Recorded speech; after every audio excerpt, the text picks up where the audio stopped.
Dayton, good morning. We appreciate the visit. Let's talk first about bringing in Mike Minor, a big deal for your staff.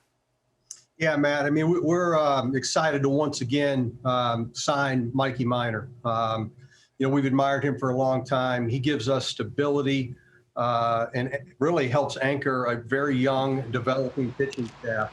But, we're pleased that he's back with us again. It's a 2-year deal, and he fits within a timeline of what we're trying to accomplish, especially in a period of time where we're going to need, length out of starters.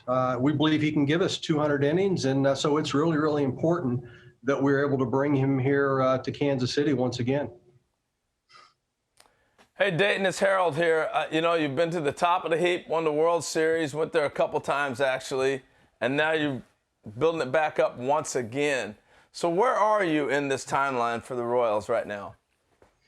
Harold, we've got to start winning more games. I mean, Mike Matheny came here because he expects to win baseball games. We expect to win baseball games. Bill LaJoy told me many years ago, Major League Baseball players aren't paid to play, they're paid to win. And so, we've kind of, shifted from that rebuild phase, if you will. And, we expect our players to win baseball games. Our new owner, John Sherman, has that expectation as well. He's very supportive, and we certainly want to have more sustained success here as we go forward. And, signing Mikey, bringing in Michael Taylor, and continuing to add to this team, add players that blend well with our young group. And as I said, the young pitching staff that we have on the horizon, we feel we've got a much stronger chance and opportunity to compete and win in 2021.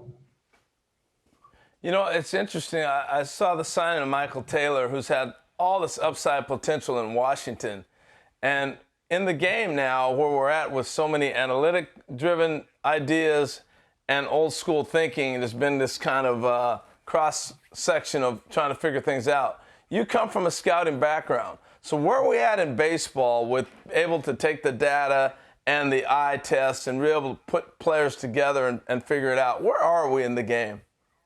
Well, that's a great question. I think we're getting a lot more balance, Harold. I mean, you take a player like Michael Taylor, you never give up on players who have great makeup, players that are intelligent, and they have that power and that speed tool. And he possesses all of that. And so we've been an admirer of him for a long time. We've actually tried to trade for him in the past. And we believe in him, and he's ready to come here and go to work and get over the top and be a consistent producing player in center field. But to answer your question, I think we're getting much more balance. I mean, I think it's a healthy blend. I've always felt that the data, the statistics can validate your judgment as a scout, or perhaps lead you to a player that your eyes are undervaluing. So it's a combination of all. But at the end of the day, it's players that want to play every single day, show up, be great teammates, do everything they can to help the baseball team win. And that's never going to change. And so, but again, I think it's a healthy blend. We feel like we have that here. We have great respect for all the different departments. But I also believe this, Harold, and you and I have talked about this. As we move forward with developing players, the organizations that understand that they have to develop their players from a mental health standpoint and a spiritual standpoint, blending all that together, developing mind, body, and soul, those are the organizations that are going to have the most success at developing major league players. I really believe that, especially with what we're dealing with right now in this pandemic. Young people who are throughout our society, throughout our country, who are dealing with mental health issues, whether it be sleep anxiety, depression, all the things that they deal with. And this game, we all know, it will reveal your character very, very quickly. It's a game that requires and demands that you manage failure, you deal with expectations, and we've got to have a great support system around all of our players, all the different departments, all the different areas that we can provide them information to help them succeed and do the things they love to do, and that's obviously play baseball. You triggered so many things in my thought process, but I want to go back to this real simple thing. What do we do now that we did not have a minor league season? And as we look to player development, as we head into 2020, how do you see making up that time or continuing the development of these players that missed a full season? Yeah, that's a great question. That's a question that all 30 baseball operations department ask themselves every day. And, we can't put limitations on our players. We got to give them more credit and know that they have the ability to adapt. They work extremely hard. They take care of their bodies so well, today's player does.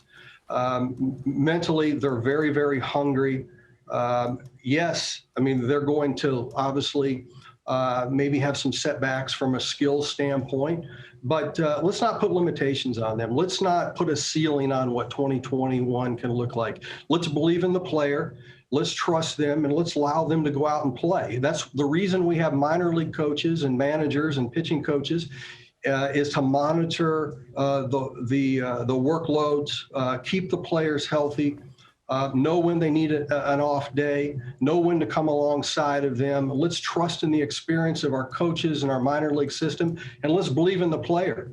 And let's not make an advanced decision on what it's going to look like. Obviously, we've never experienced this before, but I don't want to overthink it too much.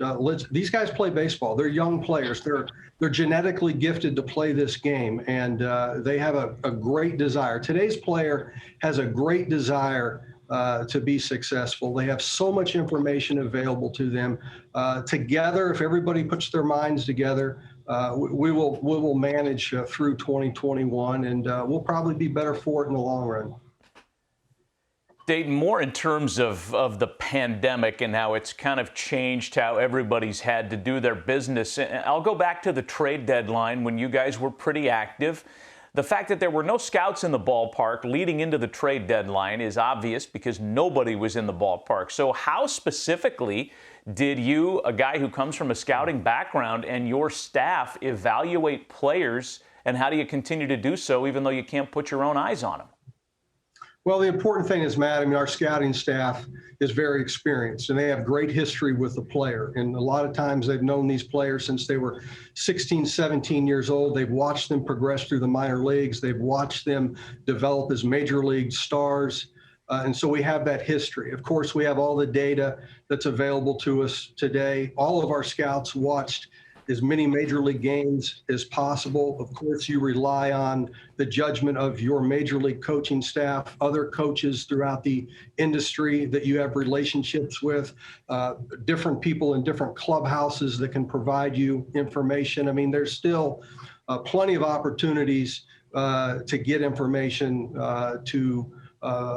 where you can make a very good, sound decision when you acquire players. But there's nothing beats a scout in the ballpark. Hey, Dayton, last thing, we're going to let you go, but I want to hit you with this. Matt kind of triggered this for me. Your son Robert's at Arkansas playing baseball there. You've got so many guys now as the draft approaches, as we come up here in 2021, that didn't play last year, and they're wondering, where do I stand? How am I going to be seen? How am I going to be picked or drafted? There's a lot of young people out there right now trying to figure that next step out. What is your advice to them? Harold, the advice is the same for every player every year. I mean, you've got to maintain a level of innocence about this game, and you should often reflect back each and every day of who introduced you to this game, why you fell in love with this game, how you fell in love with this game, and just go out and enjoy it each and every single day. You don't play the game for scouts. You don't play it for coaches. You play it for the pure love of playing, and you play to support and care for your teammates. And that's the importance of a team, and that's why you play the game. Never lose sight of that. Whether you're in high school baseball, college baseball, minor league baseball, major league baseball, I mean, it's the same. You play because you love to play, and you never want to lose that innocence. And don't get caught up into all the politics of it and making too many advanced decisions of what my career is going to look like down the road. Simply, you've got to focus each and every day on this game. It's a game that requires great sacrifice and commitment to develop your skills. If you're not focused on that on a daily basis, a relentless focus on the fundamentals of the game, it'll get away from you. And so you've got to keep that daily focus. So that's what I would say, Harold.